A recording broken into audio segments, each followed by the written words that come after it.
السلام عليكم ورحمة الله وبركاته الغاليين. معانا قصة جميلة جدا. هنتعلم منها نطق كلمات اللغة الإنجليزية. هنتعلم معاني الكلمات، وهناخد فيها شوية قواعد كده جميلة. تعالوا نتعلم واحدة واحدة ونشوف الدنيا رايحة فين. The shepherd and the wild sheep. طبعا the shepherd الراعي، and the wild sheep والخراف البرية. ناخد بالنا من الفكرة هنا. shepherd ممكن انطقها بريطاني shepherd، بد فتحة، او انطقها امريكي shepherd، اظهر الار شوية.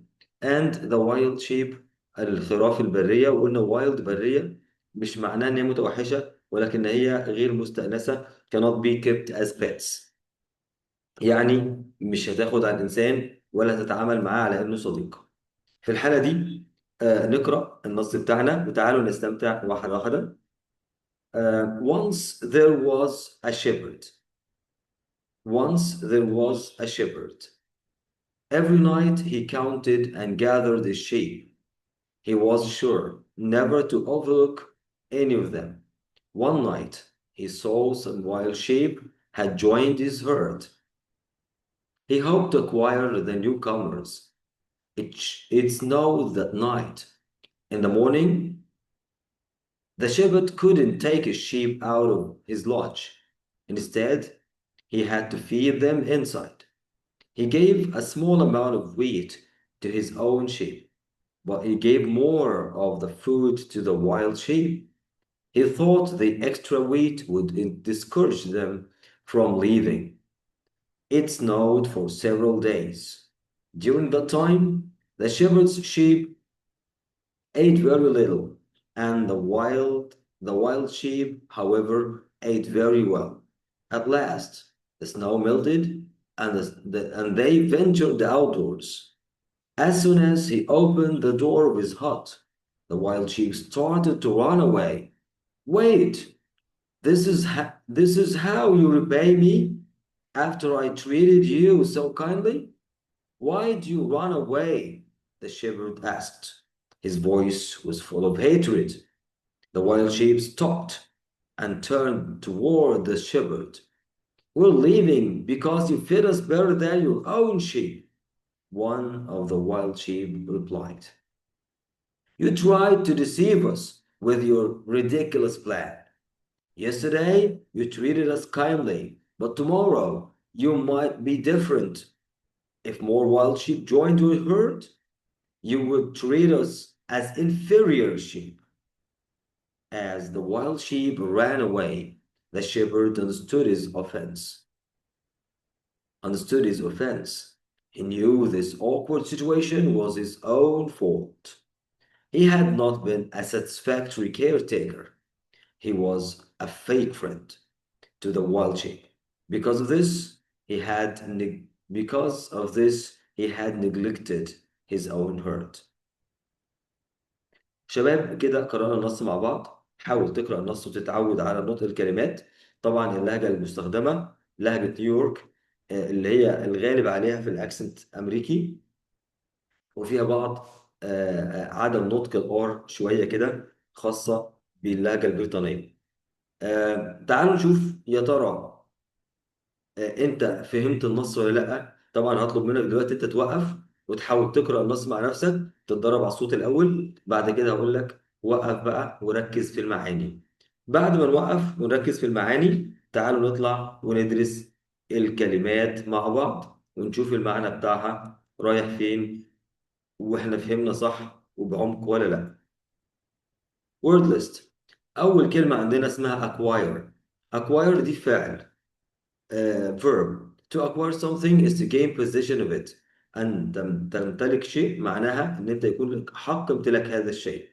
تينا acquired a strange package yesterday. يعني تينا حصلت على أو حصلت على a strange package، علبة كده ملفوفة.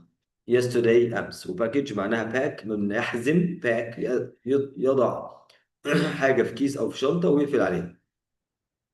awkward. awkward معناها أحمق. صفة. if something is awkward it is embarrassing and uncomfortable. لو حاجة موقف أحمق معناها ده محرج وغير مريح. طبعا غير مريح مش هيسبب السعادة ولا الرضا. after dropping his coffee cup. After dropping his coffee cup بعد ما أسقط كوباية القهوة بتاعته. روبي felt أو فنجان القهوة. روبي felt awkward شعر أنه محرج أو في موقف أحمق. وطبعا دروب هنا معناها يسكت بمزاجه. في الحالة دي هو بيتحمل المسؤولية. caretaker. وطبعا ده قلنا الفكرة بتاعتها إن a caretaker is a person who takes care of very young, old or sick people. شخص بيهتم ويعتني بالناس الصغيرة جدا في السن babies مثلا، أو young children أو ناس كبيرة خالص في السن اللي هم عجائز، أو sick people ناس مرضى. بس طبعا فرق كبير جدا بين الثقافة الشرقية والثقافة الغربية. إن الثقافة الشرقية المبنية على الأسر، مفيش حد بيأجر حد من بره عشان خاطر يهتم بحد صغير، لا بتديه لخالته لعمته لأي حد للجيران حتى. في ترابط. الناس الكبار في السن بيشيلوا على الراس، الناس المرضى أكيد أهلهم وأحبابهم هم اللي يشيلوهم، لكن هناك في نوع من التفكك والانفصال الأسري، فعشان كده لازم بيدفع لحد علشان يجي يهتم بيه. My grandmother's caretaker. الشخص المهتم بالجدة بتاعتي helps her. بتساعدها get around the house أن تتنقل عبر المنزل أو خلال المنزل. deceive كلمة مهمة جدا جدا، معناها طبعا فعل verb أهو، معنى يخدع. يعني إيه يخدع؟ is to make to deceive someone is to make them believe. أن تخدعه معناها أن تجعله. أسلوب سببيا، أنت عمال تدحلب وتعمل أي حاجة لكي تجعل الشخص ده believe يصدق، مش حتى يعتقد، لا يصدق إن something that is not true. بيصدق في حاجة اللي هي أصلا مش حقيقية. He tried to deceive his friends. حاول أن يخدع أصدقائه as they were playing a game. أثناء ما كانوا بيلعبوا لعبة. discourage أو discourage عكس encourage أو encourage. وطبعا قلنا encourage بريطاني، encourage أمريكي. discourage معناها يثبط، عكس encourage معناها يشجع. To discourage someone is to make them feel less excited about something. هو أن تجعل شخصا ما أقل حماسا بشأن شيء ما. وطبعا أقل حماسا هنا معناها إيه؟ خلاص بدل ما كان متحمس وخلاص هعمل وهسوي وكذا، ابتديت أنت تقلل له كمية الحماسة اللي عنده لغاية ما شوية بشوية كل سنة وأنت طيب مش هيعمل الحاجة دي خالص. بقى تعدد تنازلي في الحماس. مستر بيري discourages the students from Queen School. السيد بيري ثبط الطلاب عن التسرب من المدرسة. وقلنا كوين سكول معناها ان هو ايه؟ المفروض يحضر مدرسة وهو ما بيحضرش. فيك كلمة مهمة جدا معناها اللي بتساوي unreal غير حقيقي. فيك معناها فالصو، حاجة مش مظبوطة، حاجة مخادعة. if something is fake حاجة زائفة كده مزيفة. it is made يا نهار أبيض في تعمد. it is made to look real. الشخص اللي عملها بهدف أن تبدو حقيقية واقعية in order to trick people لأجل أن أو بهدف أن يخدع الناس. ده موديل الشخص او البني ادم او سواء رجل او ست، بس هنا طبعا موديل واحده ست عارضة ازياء مثلا. was wearing كانت ترتدي fake eyelashes رموش مصطنعه او رموش مزيفه زي ما احنا شايفين في الصوره. وطبعا هنا احد نماذج استخدام الغرب للمراه كسلعه، هي كسلعة وبتروج لسلعة. فطبعا ده من احتكار المرأة، بس الناس فاهمة غلط وفاكرة الدنيا كده حلوة. hatred معناها كراهية. hatred is a strong feeling of not liking someone or something. هو شعور قوي لعدم الإعجاب أو حب شخص ما أو شيء ما. وقلنا I have a hatred for the taste of medicine. لدي كراهية لطعم الدواء.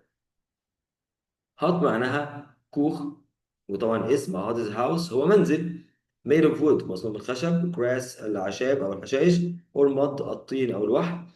هنا الطين. that has only one or two rooms في هجرة أو حجرتين فقط. we all went into the hut to sleep. نحن جميعا كلنا بلا استثناء. لو قال we went into the hut نحن دخلنا إلى داخل الكوخ لكي ننام. لكن we all معناها إن مفيش ولا واحد left behind. inferior صفة قوية جدا بس صفة سلبية، بمعنى أدنى، عكس كلمة superior. If something is inferior، لو حاجة دي أدنى في المنزلة، معناها it is not as good as something else، ليست بنفس جودة وكفاءة شيء ما آخر. Cars built 100 years ago are inferior to ones built today. السيارات التي بنيت، طبعا في كلام محذوف هنا، يا ترى يا شباب؟ وقفوا فكر. cars that were built أو which were built 100 years ago، بنيت منذ 100 عام، are inferior to ones that are built today، التي تبنى اليوم. lodge معناها مسكن أو كوخ. a lodge is a house in the mountains. ده إيه؟ ده منزل في الجبال. طب السؤال هنا، كلمة mountains فيها حرف ما اتنطقش، اسمه إيه؟ حرف ال A، صح؟ قولها mountains، الآي اللي اتنطقت بس. هو منزل في الجبال used by people، يستخدم بواسطة الناس who hunt or fish. hunt جاي من كلمة hunter، صائد أو صياد بيصطاد حيوانات طبعا، وفيش بيصطاد سمك. during our ski trip، أثناء رحلتنا للتزلج على الجليد، we stayed at a lodge، أقمنا في lodge. اللي بعد كده كلمة مهمة جدا اسمها neglect. neglect غير كلمة ignore خالص. neglect معناها to neglect someone or something is not take care is not is to not take care of it properly. أن تهمل شيئا ما أو شخصا ما، معناها ألا تهتم به بشكل صحيح أو بشكل مناسب. انت بتهتم بس مش بالشكل المناسب، مش بالقدر المناسب، مش بالشكل الصحيح. ويليام neglected his room. ويليام أهمل حجرته، so لذلك it is a complete mess، إنها فوضى عارمة، كل حاجة في كل حتة، الشراب متعلق مكان القميص.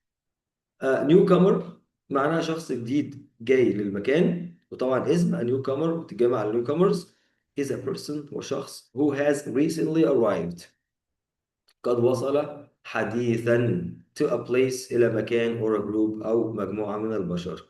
The students happily welcomed the newcomer to the school. الطلاب بسعادة رحبوا بالقادم الجديد إلى المدرسة. Offense. Offense معناها جريمة أو جنحة. An offense is behavior، هي سلوك أو هو سلوك that is wrong. wrong معناها against the law، عكس كلمة right، خطأ. or breaks the law، يكسر قانونا ما.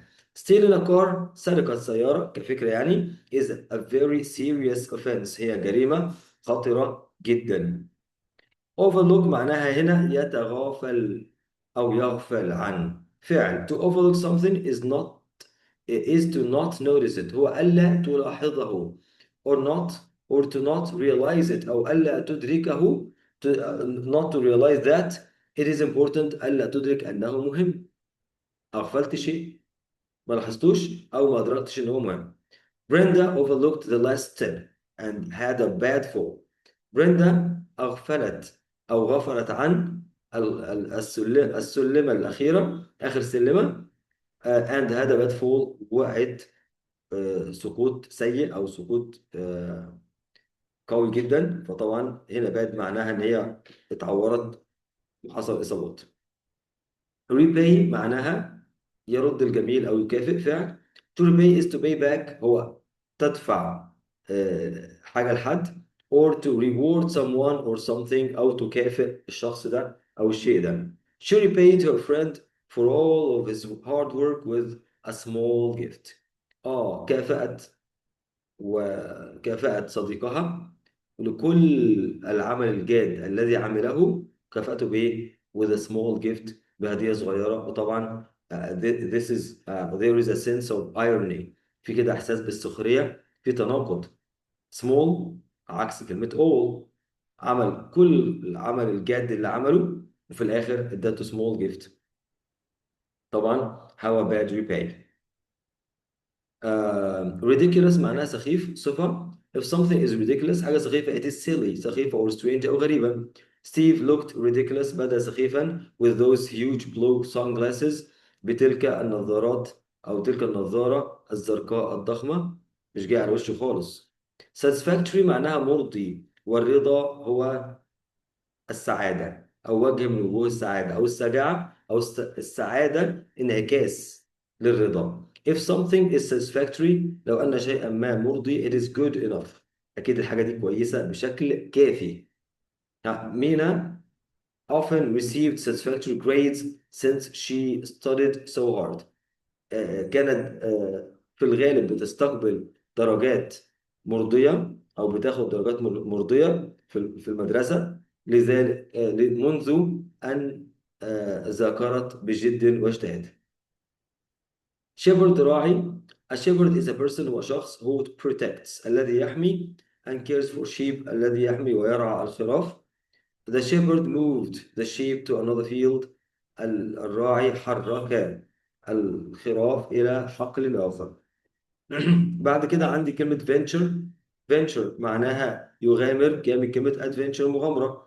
To venture is to go to a place that may be dangerous، هو أن تذهب إلى مكان ربما يكون خطيرا. ومي معناها نسبة 70%، يعني نسبة الخطر كبيرة. Even though it was dangerous، على الرغم من، لا ده حتى على الرغم من، يعني عارفين إن الموضوع ده خطر. They ventured up the mountain، برضو غامروا إلى أعلى الجبل. Wheat معناها قمح. اسم معانا wheat is a plant which makes grain، هو نبات يكون الحبوب. wheat grain حبوب القمح is used to make bread، تستخدم أو حباية القمح تستخدم لعمل الخبز. The field of golden wheat، الحقل حقل القمح الذهبي was ready to be harvested، كان جاهز أن يتم حصاده. خلصنا كده كمية الكلمات اللي معانا. هترجع تاني على النص وتحاول تقرأه تاني وتفهمه. طب برضو تمرين من ضمن التمارين اللي محتاجين نركز عليها إن إحنا هنجاوب على الصفحة دي. اقرأ رأس السؤال ووقف وجاوب براحتك وشوف هتفهم المعاني المكتوبة ولا لأ. معانا الصفحة دي ومعانا كمان الصفحة اللي بعدها.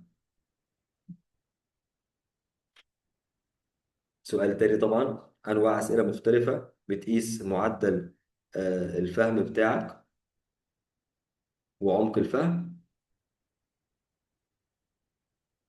وقف بقى براحتك خالص وإيه وحاول تجاوب على الأسئلة.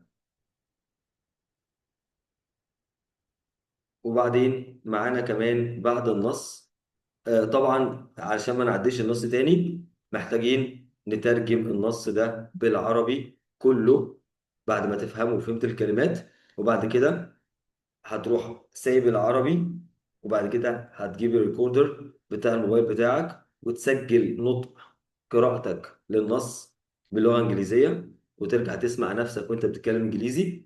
بعد كده هترجع للنص العربي وتحاول تترجمه انجليزي من عندك وتقارن ترجمتك بالترجمه الاصليه، تشوف غلطت في حروف، في كلمات، في قواعد. ظبط دنيتك. اخر حاجه هنروح على اسئله الفهم. هو قاعد حاطط ايده على خده اهو وبيستغرب ايه اللي حصل. هنحاول بقى نجاوب على reading comprehension، اسئله الفهم. هنا اسئله خاصه بالاحداث اهوت. وقف وحاول تقرا وتجاوب على الأسئلة علشان تضمن إن أنت فهمت النص بعمق. ولا تاني وتالت ورابع ما تخافش تغلط، اللي بيخاف يغلط عمره ما هيبدأ أصلا خطوة التعلم في أي حاجة. أتمنى كده نكون فهمنا النص معانا، أو كان معانا نص The Shepherd and the Wild Sheep. إن شاء الله في نصوص أخرى في الطريق إن شاء الله. أتمنى نكون استمتعنا. والسلام عليكم ورحمة الله وبركاته.